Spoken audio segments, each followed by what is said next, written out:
Thank you, Liz. So welcome to everyone. So happy you could join us for our Black History Month series. Our session today is entitled What the Game of Monopoly Teaches Us About Race and Housing in America. And we are thrilled to have Dr. Leonard Moore here with us today. Dr. Moore is currently the George Littlefield Professor of American History and the former Vice President of Diversity and Community Engagement at the University of Texas at Austin. In his former role as Vice President, he managed he managed more than 400 employees, 50 units and programs, 400 community partners with an annual budget of more than $50 million. He is a native of Cleveland, Ohio, who earned his BA from Jackson State University in 1993 and his PhD from The Ohio State University in 1998. From 98 to 2007, he served as professor and administrator at Louisiana State University and has been at the University of Texas at Austin since 2007. Inside the classroom, Dr. Moore teaches more than 1,000 undergraduate students in the fall semester in his two classes, History of the Black Power Movement and Race in the Age of Trump. Dr. Moore also directs summer programs in Beijing, China, Cape Town, South Africa, and Dubai. As a scholar, Professor Moore is the author of 3 books on Black politics, and his 4th book, Teaching Black History to White People, will be published this spring. And with that, Dr. Moore, I will turn it over to you. Welcome. Thank you, everybody. I don't know how many University of Washington fans we have on here, but I came this close to taking a job at UW in like 2010. And the only reason they wanted me to fly out for an interview, and I had a pretty good idea the job was mine, but I specifically turned the interview down because I knew if I would have flown up there, I was gonna accept the job. So I exercised some discipline and decided to stay in Austin. But that's one of my favorite places. So again, my name is Leonard Moore, and I want to thank Liz Dickinson and the team there, Washington Realtors. You all have an amazing website. I went to it a couple of days ago, saw all the Black History Month programs, and I know Professor Taylor spoke last week. I'm speaking this week.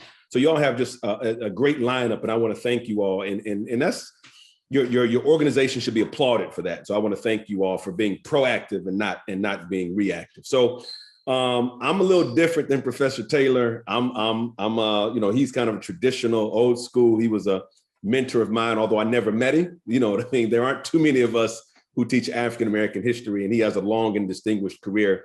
So it's good to see that you all had him on last week. So let me do a couple things. I want to tell a quick story, then I want to show some slides, and then we'll talk about the game of Monopoly. First of all, does everybody know how to play Monopoly? That's the first question. Yeah. Okay. All right. We got some good Monopoly players on here. Okay. We're going to see in about 15 minutes how good you are. All right. So after the Trump election in 2016, me and my wife did something that was radical. We actually invited some of our white neighbors, or we live in a cul-de-sac with 7 houses here. We invited our white neighbors over, and we were just like, can you just explain this to us? All right.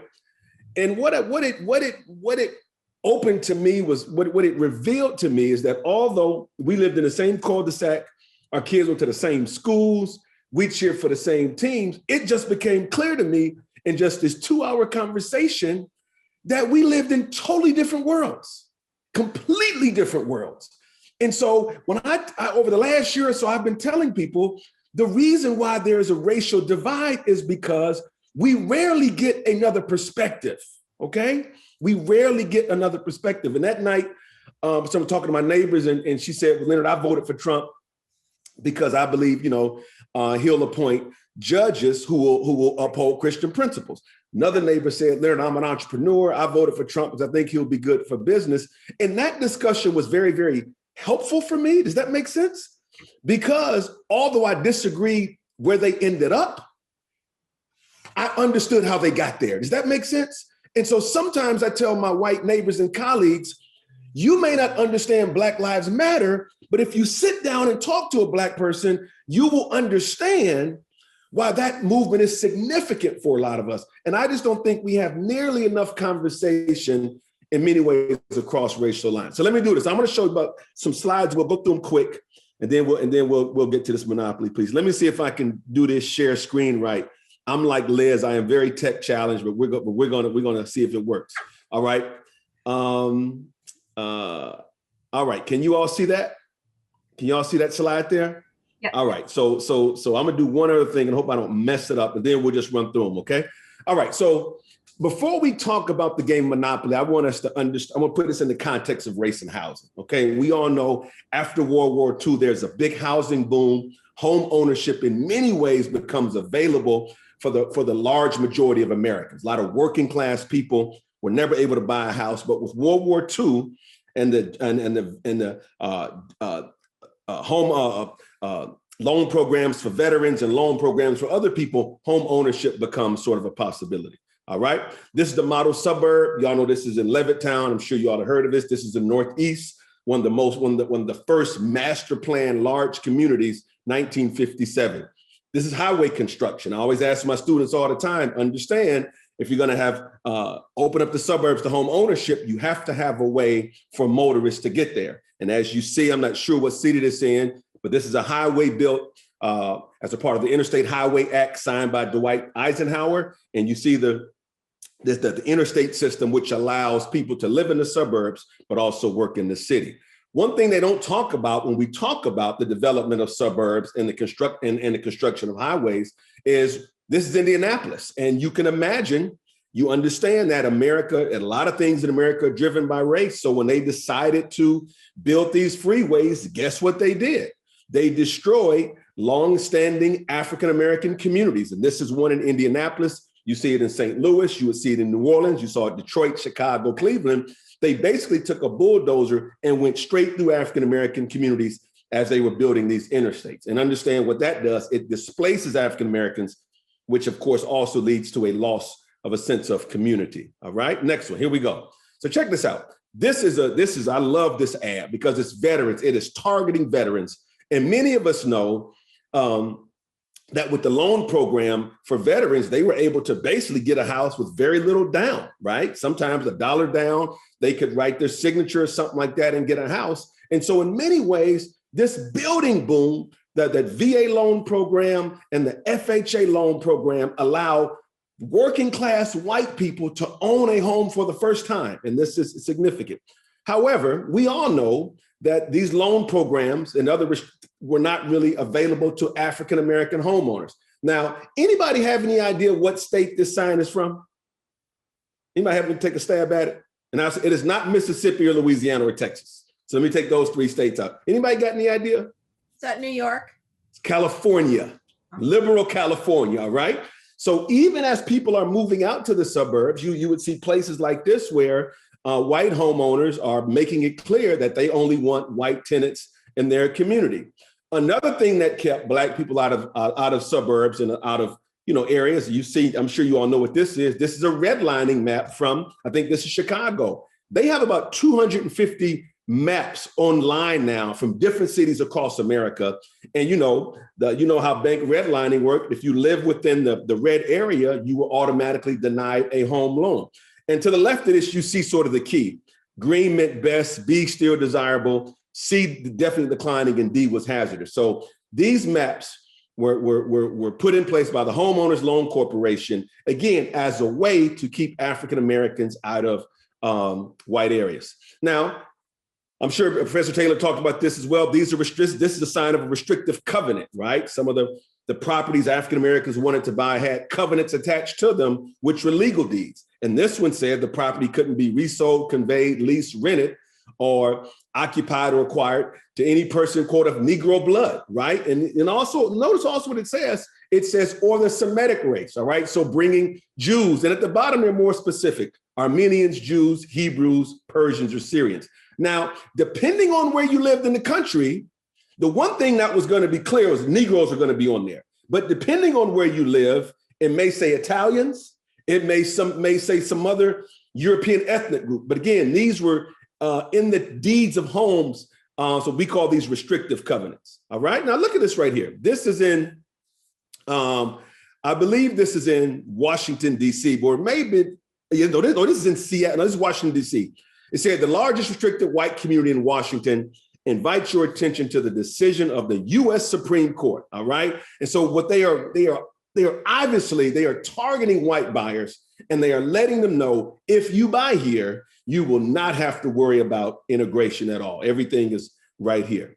Now, listen to this.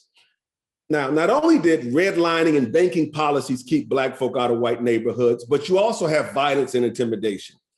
I want y'all to read this, but then particularly get to the last line of this flyer that was passed out. Help the white people to keep this district white. Men are needed to keep our line solid. Come to Nevada and Finland Sunday and Monday. It says, we need help. Don't be yellow. Come out. We need every white man. And look at what it says at the bottom. We want our girls to walk on the street, not raped.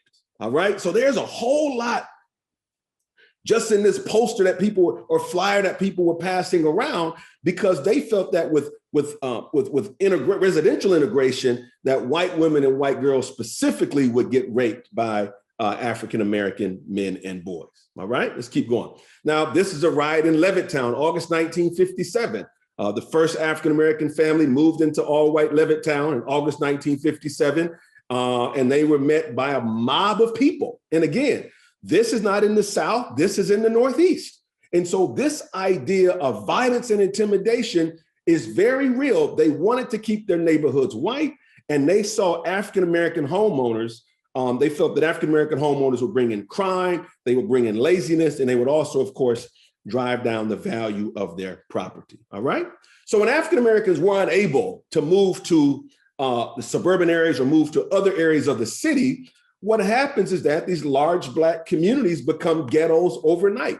This is a picture here from 1940 St. Louis. It's these African-Americans not able to move out, there's trash all over the place. People are living sort of on top of each other. And so some of the conditions they were forced to live in were not optimal by any stretch of the imagination. Now here is a picture of an African-American family in Chicago in the 1940s and 50s, living in somebody's garage because the Black community was so overcrowded and because they couldn't expand, what you had were African-Americans, trying to secure housing wherever they could, even though it was unsanitary, dangerous, and hazardous to their health, all right?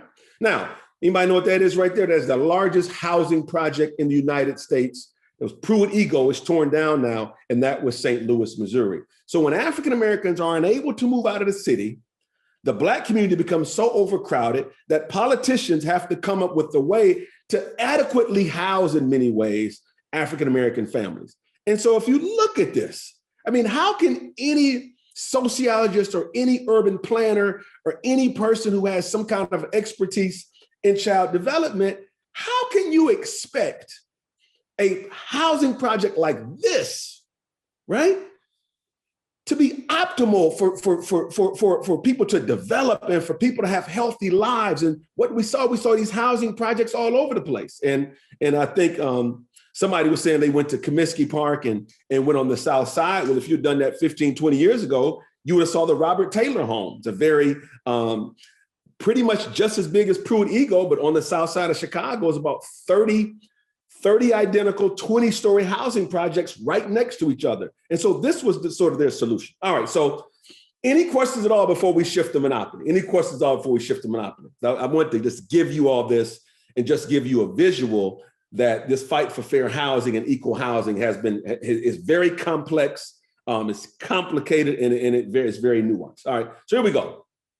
So sorry about that. Here we go. So I developed this about 6 months ago, and I love when I do talk. So let's talk about monopoly for a minute. So I need you all to make this a little bit interactive. So if I have any good monopoly players on here, give me some of your strategies, and we won't tell anybody. Give me some of your strategies. All right. Anybody? I buy as soon as I hit something and I have money, I buy. You buy. That's your strategy. You have money, you buy. It could be a utility, it could be Baltic, it could be Connecticut, it doesn't matter. All right. What else? What else we got on here? Some people in the chat are saying, buy everything you land on, buy everything as soon as possible. Okay. Come on, folks. But I need a strategy, right? I need a strategy. Give me a strategy that I can't get from anywhere else. All right. I buy the most expensive properties I can find. Okay, is that taken? You buy the most expensive properties you can find. So do you skip over the cheaper properties? Yeah, it's most expensive in terms of rent.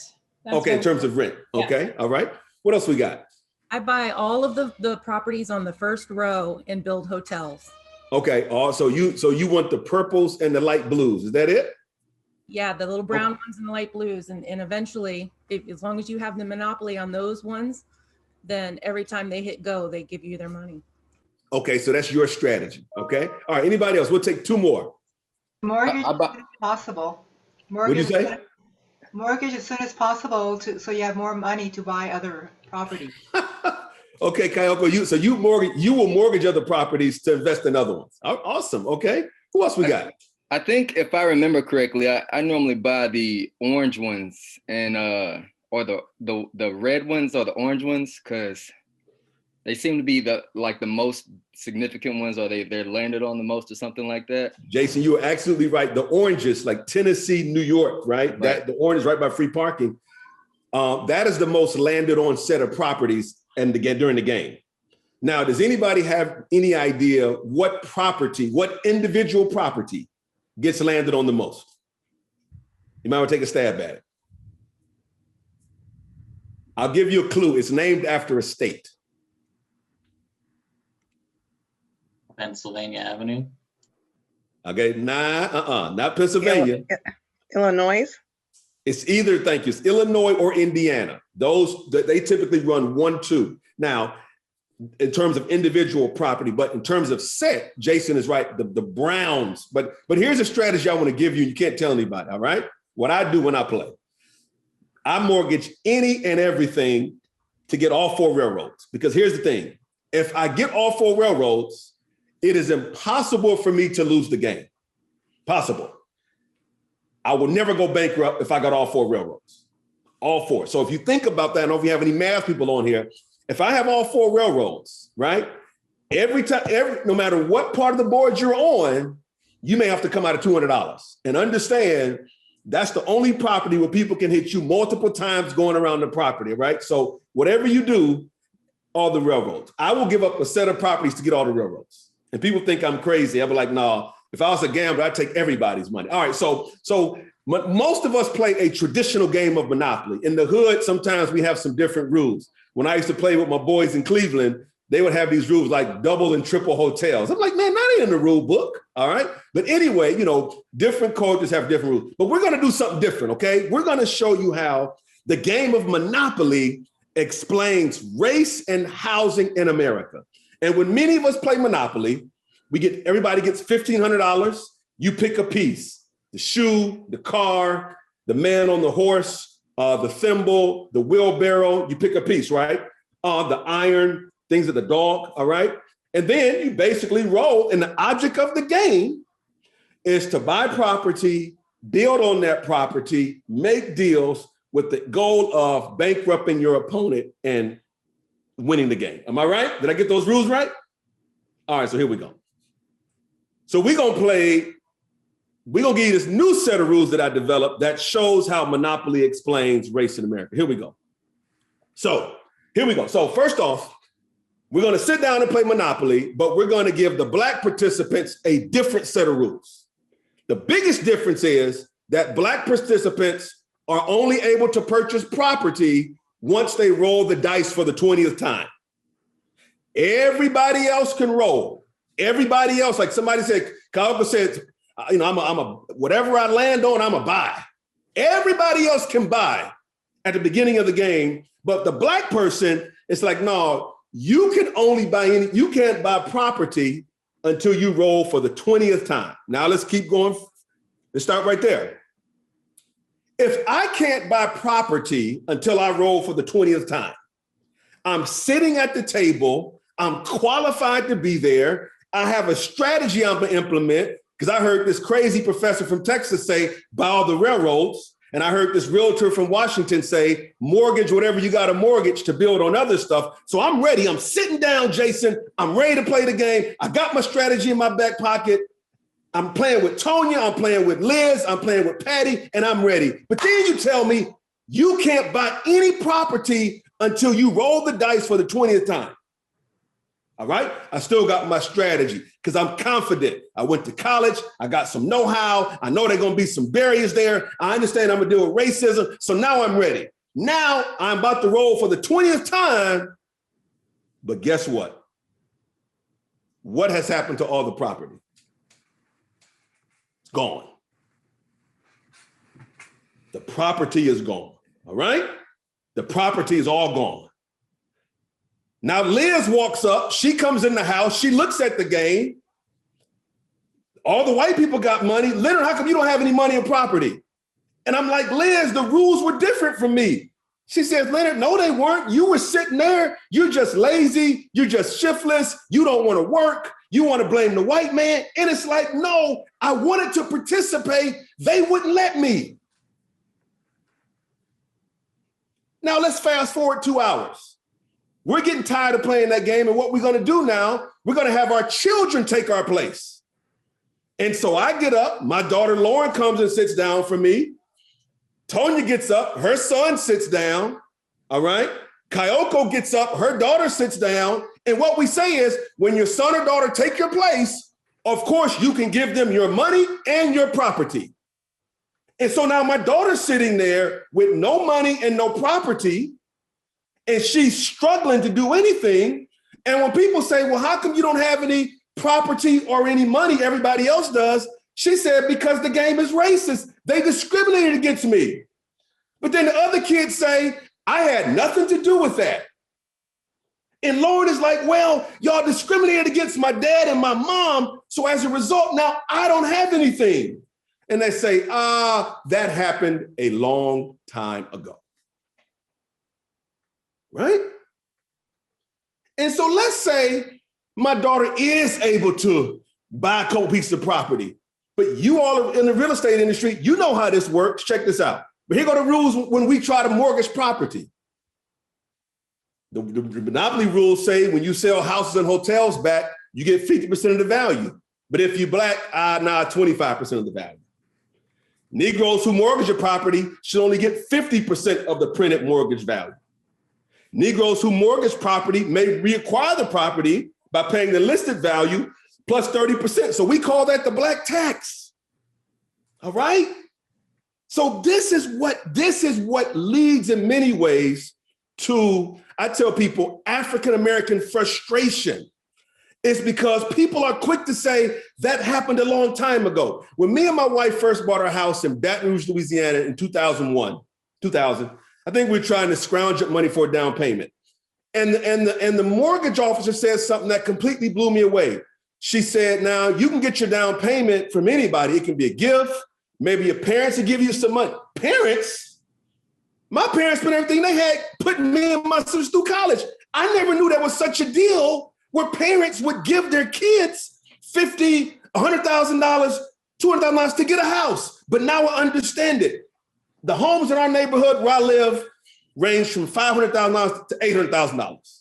Most of the Black folk out here, physicians, attorneys, engineers, professors, my white neighbor fixes air conditioners for a living. That's an honest profession, but it just goes to show you what Chris Rock said at that time. He said that him, Mary J. Blige, and Jay-Z lived in the same neighborhood, and their neighbor was a white dentist, all right? So we're talking about this transformative wealth, right? That allows, because here's the deal. What's that elite neighborhood in Seattle on the water? What's it called? Medina. I haven't heard of that one. That must be really elite because I ain't heard of that one. The one where all the Microsoft folks stay. Where's that at? What's that called? Laurelhurst? What's it called? Laurelhurst? No, that's not it. What's this? It's a suburb, right? Mercer Island, Redmond, Kirkland. Dang, I forgot. Anyway, and maybe all of those and then some. I forgot. But here's the point. The people who live there did not necessarily earn their way there. And people in these wealthy neighborhoods don't work harder than everybody else. It's sometimes they have been given a leg up, right? Based upon who their parents were. I don't know about y'all. Not only did my parents not give us money to get a house, my parents didn't even give us nothing for our wedding. My dad said, I'm gonna get you a college degree, and after that, you on your own, brother. And that's just the way it went down. So here's the point. That leads to Black frustration because understand, my wife is from Pasadena, California. And if you've ever been to the Rose Bowl or seen it on TV, she grew up a 10-minute walk from the Rose Bowl. Well, my father-in-law moved to Pasadena in 1950 and bought a house, he was only shown houses on one street. That's it, one street in Pasadena, California. The house they live in now is a 3-bedroom, it was a 2-bedroom bungalow, right? They added 2 bedrooms onto it, but he wanted to live across in another adjacent neighborhood, but they wouldn't let him. And if you fast forward 71 years, the house he wanted to buy is now worth about $3.4 million, but the house he was forced to buy is only worth $600,000. Let's go to Cleveland, Ohio, where I'm from. My dad bought our first house in Cleveland Heights, Ohio, a predominantly white and Jewish suburb. He bought that house in 1961. He said that was the only street they showed him because as that suburb was integrating, that's the only place in many ways they were allowed to move. So this stuff is very real. So I say that we don't have nearly enough discussion across racial lines. And I know y'all are in the so-called liberal Northwest, but let me tell you why I like living in the South, why I like living in Texas. You know why? Because people will tell you anything in Texas. They're not politically correct. They're not wearing no masks. This stuff down here is crazy, all right? But I like it when it comes to race. And I'm gonna tell you 2 quick stories. I was at my daughter's cheer event. She was in competitive cheer a number of years ago. And if you have a young daughter, be careful. That sport is expensive as hell. And they do the same routine for the whole season. And they prepare for a 1:30 performance. So you go to the performance, the pyramid falls. So they're not winning anything, but your daughter will still want you to sit there another 4 or 5 hours so they can have some big awards presentation at the end. So anyway, we're at San Antonio, and it's me. I think I'm the only African-American parent in the group, all right? So anyway, I'm sitting next to another parent, white guy, and he says, Leonard, what do you do for a living? And typically when I'm talking to white men and they ask me what I do for a living, it turns into like a Saturday Night Live skit. And I say, man, I'm a professor at the University of Texas. And they say, the first thing they say, Austin, with a question mark, as if there's another University of Texas in Austin, all right? And I say, yeah. They say, well, what classes do you teach? And Keith, you laughing. I say, man, I teach a class on the Black Power movement and a class called Race in the Age of Trump. And it just goes silent for like 8 seconds, just awkward silence, all right? It's like, how do you follow up from that, all right? And then they'll be like, well, you're a vice president as well? I say, yeah, I'm vice president, for diversity and community engagement. And it really goes quiet, all right? So this particular day, we had the conversation, came back from lunch, and he says this. He said, Leonard, man, can I ask you a question? I said, yeah. He said, now, I don't want to be offensive. And what I've learned that if somebody prefaces a question by saying, I don't want to be offensive, they about to be offensive. But I understand this white guy been waiting to ask a Black person this question for years. So what he said, well, Leonard, man, my daughter's at Westlake High School, a very elite high school in Austin. And he said she wants to go to University of Texas, but she probably won't get in. She has great grades, great test scores, but she's not in the top 5%. In Texas, if you're in the top 6%, you're automatically admitted, right, to any school. He said she's not in the top 6%. And he said, Leonard, she can go to USC or maybe UVA, but she really wants to go to UT. I said, yeah, it's going to be tough for her. She's not top 6%. Then he says this, if you all would stop letting in so many unqualified Black and Mexican students, then my daughter would have a chance. I said, what do you mean? He said, well, if my daughter was at an inner city high school, she'd be valedictorian. And of course, if she was at some high school along the border, the Mexico-Texas border, she'd be valedictorian. I said, you know what, man? I said, that is a very interesting perspective. But have you considered the fact that if your daughter was at an inner city school, then that means she would probably live in the inner city, or if she went to a border school, that would mean she would live on the border. So have you ever think about that her life would be totally different? And he said, man, I never thought about it that way. All right. Number 2, second example. There's an elite suburb in Austin called Lakeway. All right. Drew Brees went to high school out that way. Baker Mayfield knew anything about NFL football. I think Matthew McConaughey lives out there now. So I get an email one day from a group called the Lakeway Men's Club. Now, when I said Lakeway Men's Club, a certain image went in your mind. That's them. That's them. When I said Lakeway Men's Club, whatever image went into your mind, that's them. That is exactly them. So they meet every Tuesday morning, 50 weeks out of the year at 7 a.m. and it's all white men. All right. So I knew this was going to be funny. So I took two of my graduate assistants with me. Two brothers said, man, I need y'all to come with me. A, I want y'all to watch this. But number two, I may need some protection getting out of the building. All right. So I get there. So we get there. They're eating. They got like some, what they call it, where it's not really breakfast. What's the fancy word they use? You get like some pastries and stuff. Continental breakfast. All right. I made a mistake. My dad said, never go anywhere hungry. I went home somewhere hungry that day. He said they were serving breakfast. That ain't breakfast to me. So anyway, so they're conducting some business. And so prior to the guy introducing me, y'all gonna crack up at this. One of the directors starts passing out my bio. All right, it's about 80, 90 people there. Soon as some 8 or 9 people get up and walk out, I didn't even say nothing just because they saw the bio and saw diversity, the classes I teach. They just got up and walked out as if to say, it's too early for this in the morning. So anyway, I told my grad students, I said, hey man, I said, I'm gonna throw a curveball. I said, they're probably expecting me to talk about race because they said I could talk about whatever I want to talk about. I said, what we gonna do, man? I said, I'm gonna just talk about the importance of study abroad, how American kids need to have an experience abroad while they're in college. I didn't say anything about Black folk. I didn't say anything about Black Lives Matter. I ain't say nothing about Obama. I didn't say anything about race. Talk for 20 minutes. The minute I finished, white guy raised his hand in the corner. Dr. Moore. I said, yes, sir. He said, what do you think about Black Lives Matter? I said, well, I didn't say anything about Black Lives Matter, but I can tell you've been waiting. You got something you want to share. So brother, the floor is yours. He said, if you all would just obey the police, you wouldn't get shot. Straight like that. Now, let me tell you what I appreciated about that.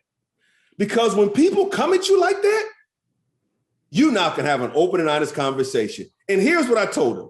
I said, Mr. So-and-so, I said, what's your name? He told me, I said, I understand from where you sit, I understand why you got that perspective. I completely understand that. I said, can I ask you a series of questions? He said, yes. I said, do you believe that there are bad football coaches? He said, yes. I said, are there bad teachers? You have any bad teachers? Yes. I said, are there bad investment bankers? He said, absolutely. Are there bad politicians? Yes. Can there be bad police officers? Got quiet. He got quiet. And I said, what I'm trying to get you to understand is that you may have a particular perspective, and I understand that, but you can't minimize my perspective because it's not yours. All right? And we had a real intense conversation, but what he told me at the end, he said, Dr. Moore, thanks for that perspective. And so often what I'll do when I'm speaking to large white audiences, I ask questions to myself that I know they want to know the answer to, but are afraid to ask. So here goes one I did that day. I said, many of you all are wondering why whenever an unarmed African-American gets killed by a white police officer, we take to the streets.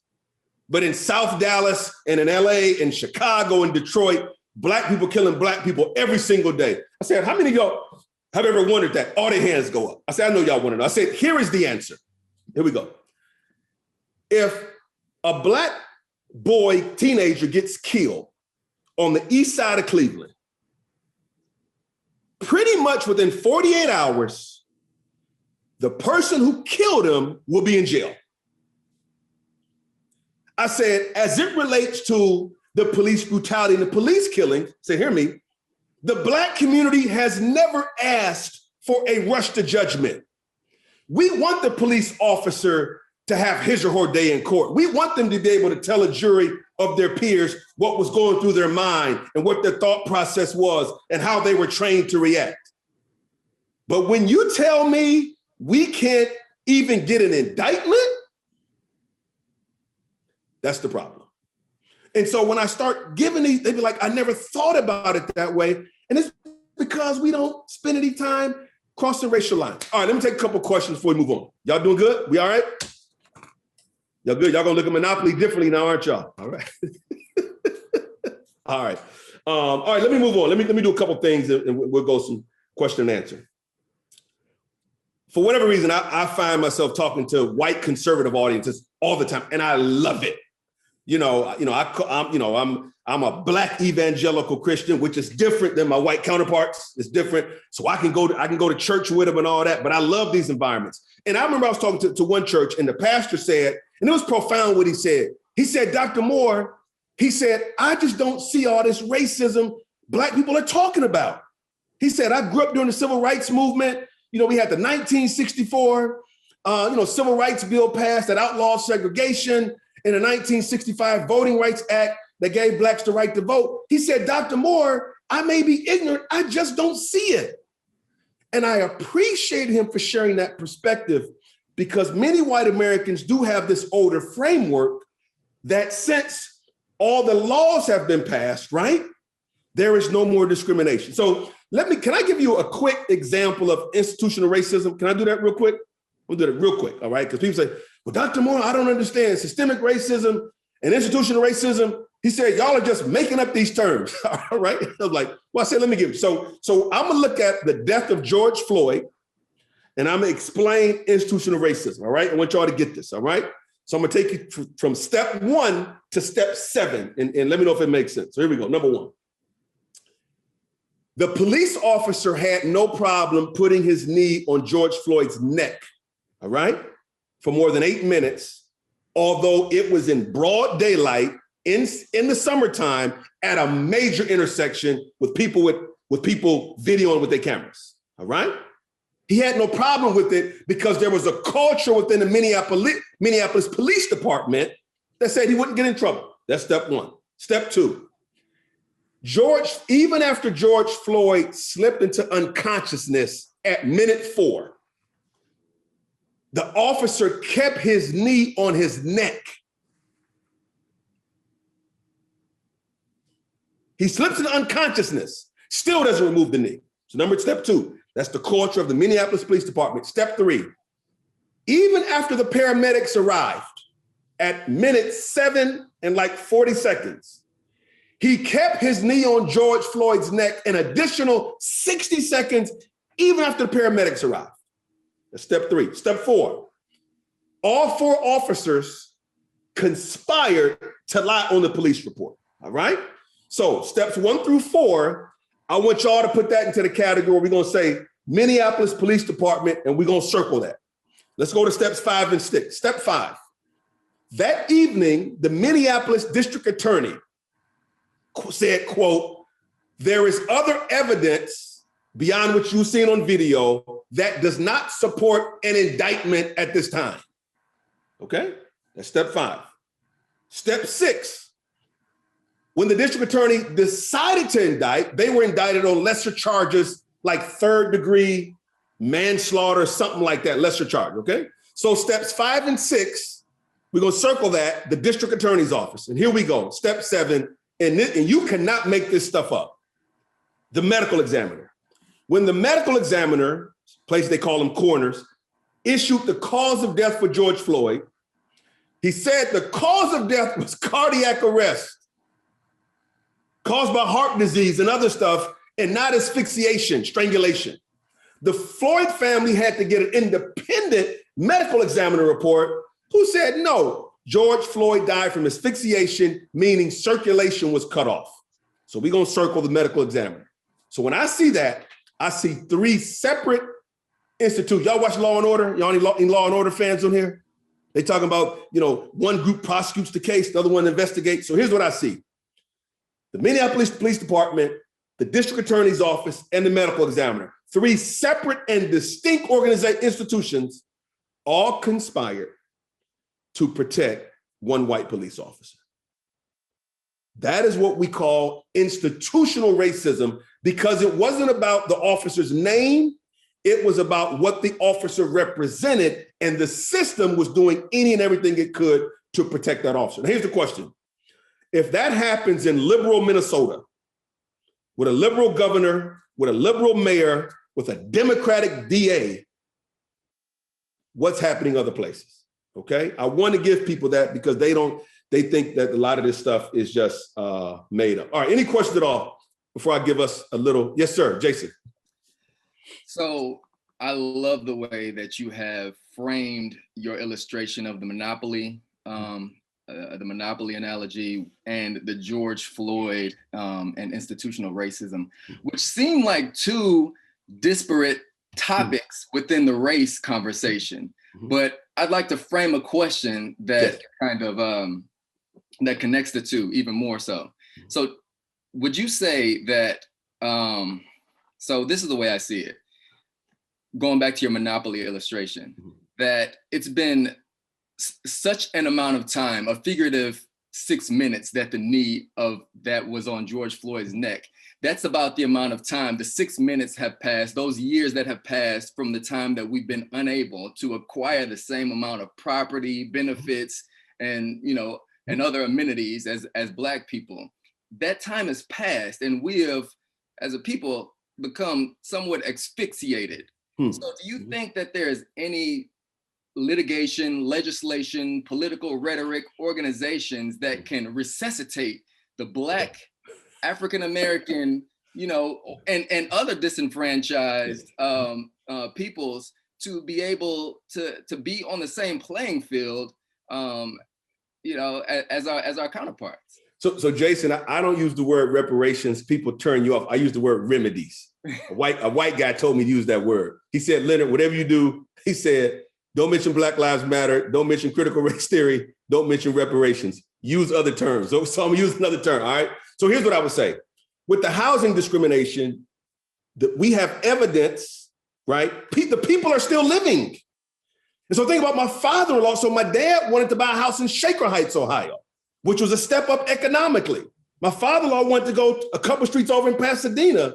So you think about the generational wealth that has been lost. You know what I mean?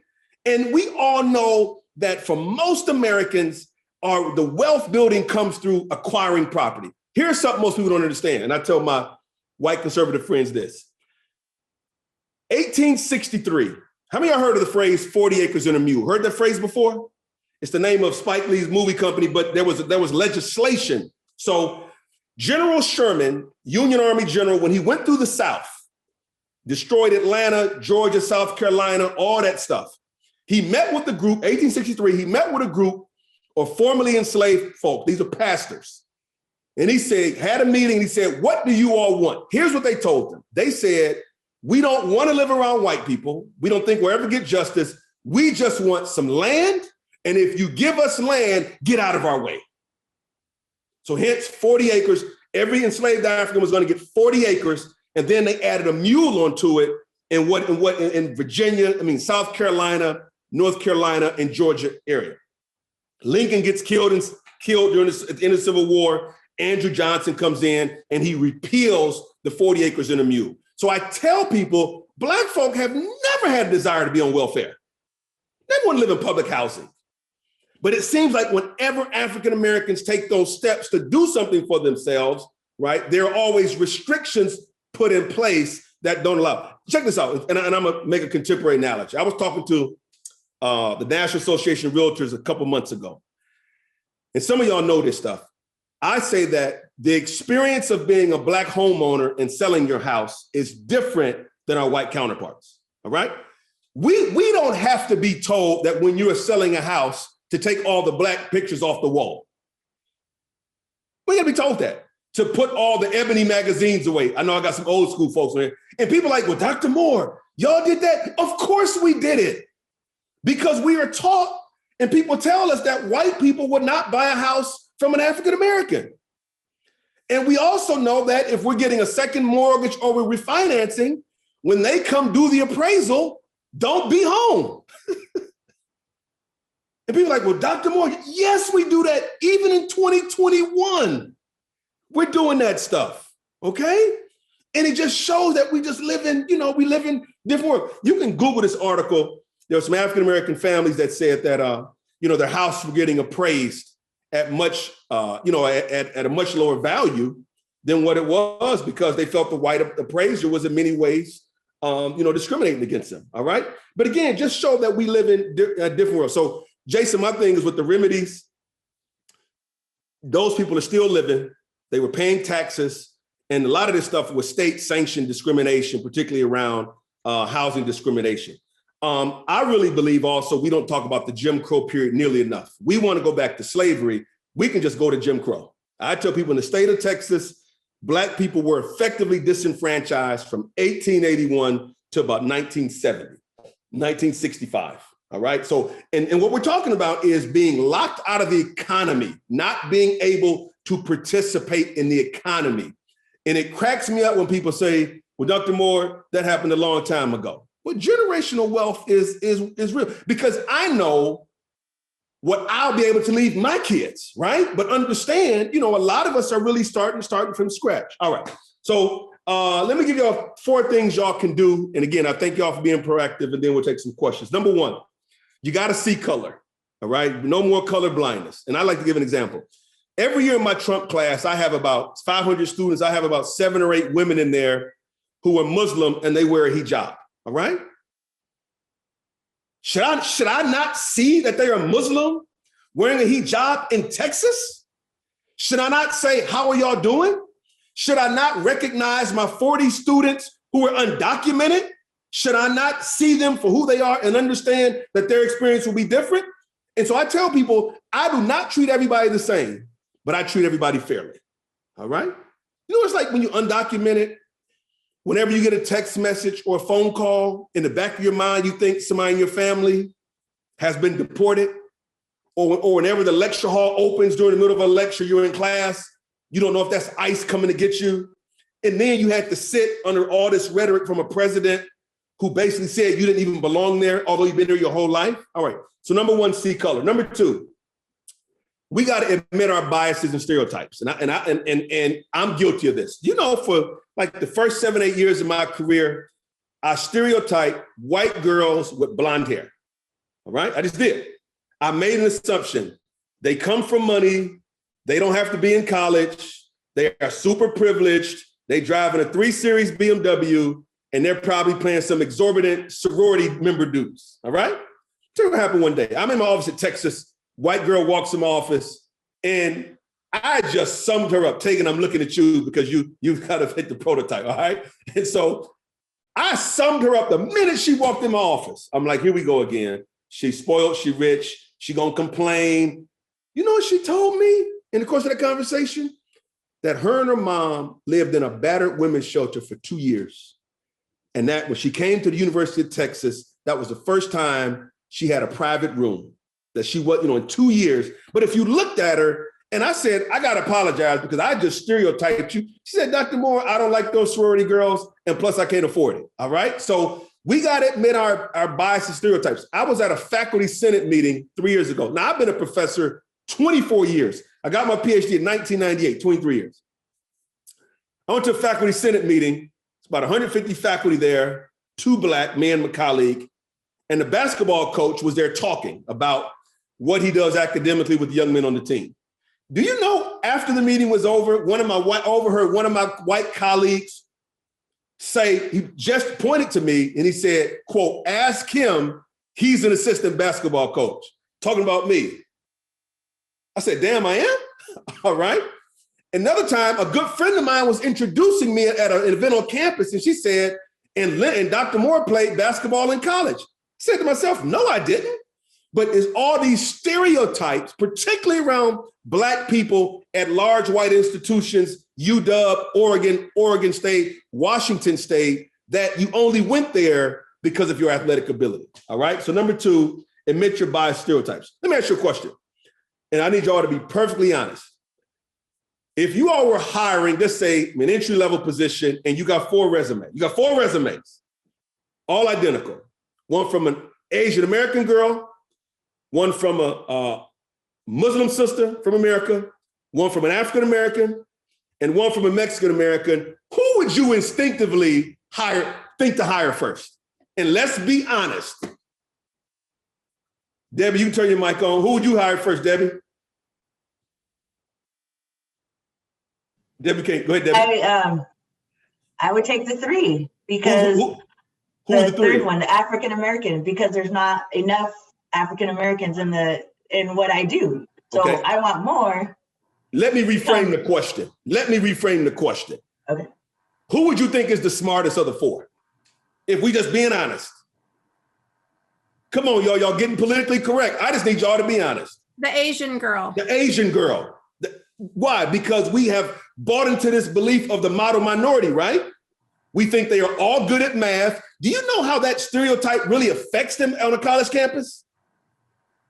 All that pressure they got to live up to, right? And so the thing with the Asian girl, the stereotypes, they're going to work hard. She's going to be good at math. She's not going to give you any problems, not going to say anything, just going to go to work and go home, right or wrong.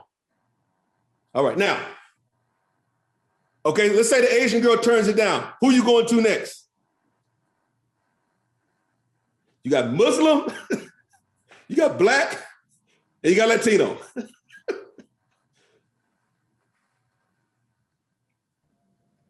Go ahead, Tegan. We're gonna move. Go ahead, Tegan. All right. Wait. Black, Muslim, Latino. I'm gonna guess Latino. Maybe. Maybe. In Texas, they may be wanting her citizenship status. And the Black girl, she may be qualified, but you wonder if she's gonna bring a lot of attitude to the job.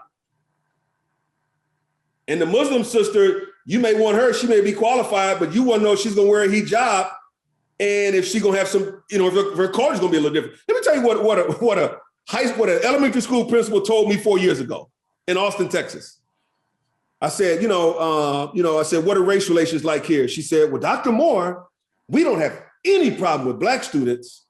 Our biggest issue are these folks from India, their strange religion, their strange food, and their strange smell. That came out of a principal's mouth. All right? I'm like, are you telling me that? You know what I'm saying? All right, so anyway, let's be open and honest about what our stereotypes and biases are. I got a white female colleague who I worked with for a number of years at Texas. And I told her one day, I know you like me, but you got an issue with Black men. You just need to admit, and we need to find a way to get past this because that's holding you back. All right. Number 3, here we go. Do what you're doing today. Get uncomfortable. Get uncomfortable. I know sometimes when I would sit in like anti-sexism training, I'd be uncomfortable walking to the room. All right. Because I understood they were going to say things that did what? Make me uncomfortable. And so I've learned now when you are uncomfortable, that means you're growing. And number 4, the best way to be an ally is not to go lead a Black Lives Matter march, not to go tell Black folk what they need to do. It's to simply ask a question, what can I help you fight for? All right? That's how you be. All right. Any questions at all? Thank you, Liz. This is fun. I like this group. I'll jump in. Yeah. Uh-huh. Okay. So thank you very much. This has been awesome. You're great. I'm a relatively new agent. So I've been a real estate agent since, I guess, June or May. So I haven't had a lot of clients, but I have my first clients coming up, and I'm white. I'm from a very white background. I have my first set of clients where the husband is Black, and they have, she's white, and they have a little boy.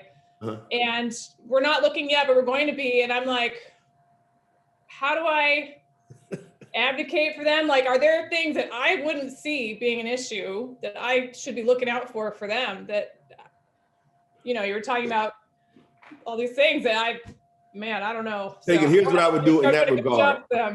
I would lean on some of the realtors who've been in the business for a while. You know what I mean? Maybe some of your Black realtors and just say, hey, how do I do this? But let me say this, Tegan, about the stereotypes. Yeah. If you have a client and he's a Black man, he's 7'1", 7'1", don't say nothing about basketball. All right? No problem. Because we got to get to the point we make no assumptions. That makes sense? Yeah. And I'm not saying it's easy to do, but we got to get to that point where we make no assumptions. Okay? Thank you. Yeah, I would just find somebody, who mentor you. Go ahead, Debbie, then Evan. So I want to know how we get away from saying master, because I cringe. I've always cringed saying that here's the master bedroom. It's always like touched me the wrong way. Could you substitute and say main bedroom? Right. Yeah. Main. I never even knew that was a thing until about 6 months ago, and it blew me away. Right. I'm not as woke. I'm not as woke as some of my boys are. I got a brother, he won't play the game of pool at all. You know why? He says, brother, you got to look, the game of pool is set up by the white man because the cue ball is white, and to win the game, you have to knock in the. That one. I'm just telling y'all, some people out there, he said, but he will go bowling. No, he said that's the black man's game, where you take a black bowling ball and you roll it down the lane, you knock down the white pins. So, but some people are really out there with that stuff. But I would just use maybe Maine better. Maine. Okay. Thank you. Evan? Yeah, so I was curious when you said we don't have to treat everyone the same, we just have to treat everyone fairly. Can you talk a little bit more about that? Because those kind of sound similar to me. So here, for instance, so when I was a vice president, women with children love to work in our division. You know why? Because they understood that Dr. Moore prioritized family, okay?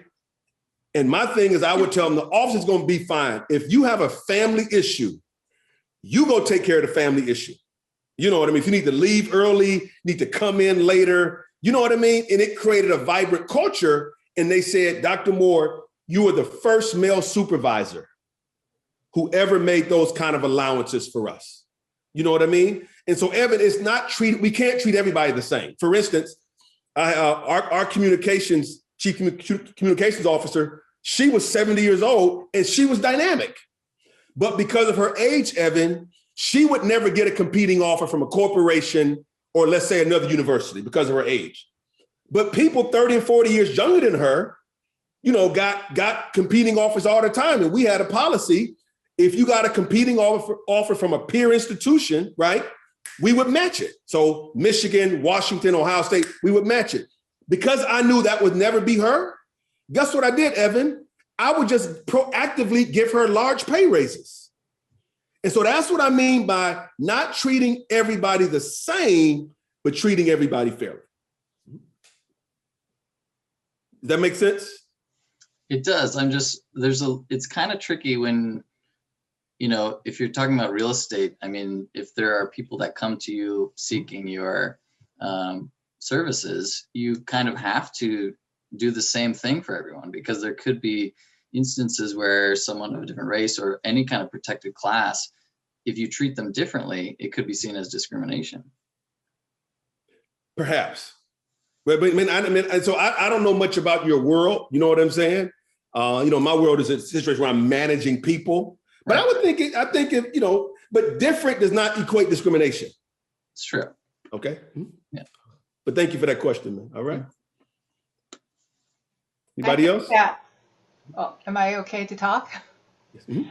Okay, I think that treating everyone fairly, and that's what you're doing. You treated that person fairly.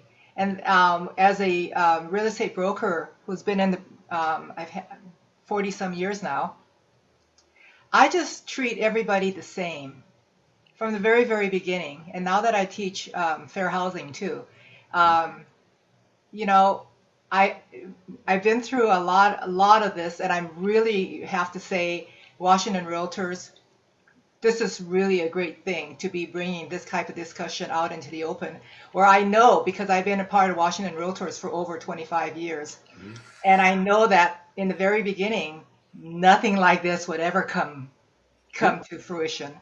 We're getting braver. We're not there yet. We still have a long ways to go. But having a discussion like this is really, really something. And I'm really, really proud of being a realtor today for this. But the main thing that I want to just say is just to treat everybody like a human being. And I